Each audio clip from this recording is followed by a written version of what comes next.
ဒါလေးကကားထဲမှာပါတဲ့ကားရဲ့ position gyrometer လေးသူက gyrometer ရောဒီကား temperature ရောcompass ရောပါတဲ့ Prado က gyrometer လေးပေါ့ဒါလေးကို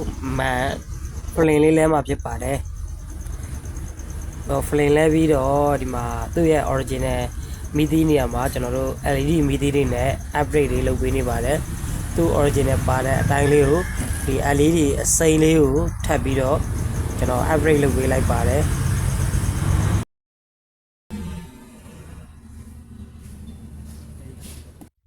ဒါကကြတော့ LED တွေကို12 volt ကနေပြီးတော့ 3.4 volt ရောက်အောင်ထိန်းပေးတဲ့ resistor လေးဖြစ်ပါတယ်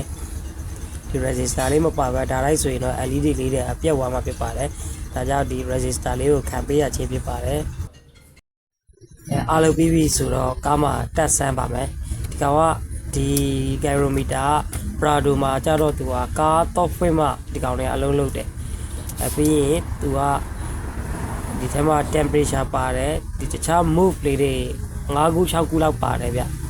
ဒီ sensor ကတော့တက်တာနဲ့ချက်ချင်းအလုံးလုံးတယ်ဒီဟို compass ကကြတော့သူက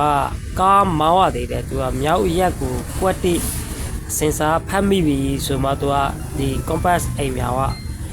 ဒီပုံမှန်အလုံးလုံးပါတယ်ဒီတိုင်းစထဲတဲ့အချိန်မှာတော့သူကအဲ့လိုမျိုးလေး reset လေးလုပ်ပေးရပါတယ်ဒီ reset လေးပြီးသွားရတော့အလုံးဒါမီးကလုတ်လေးပါဆန်းပေးတာပါမီးပိတ်ဖွဲလေးလည်းအဆင်ပြေပါတယ်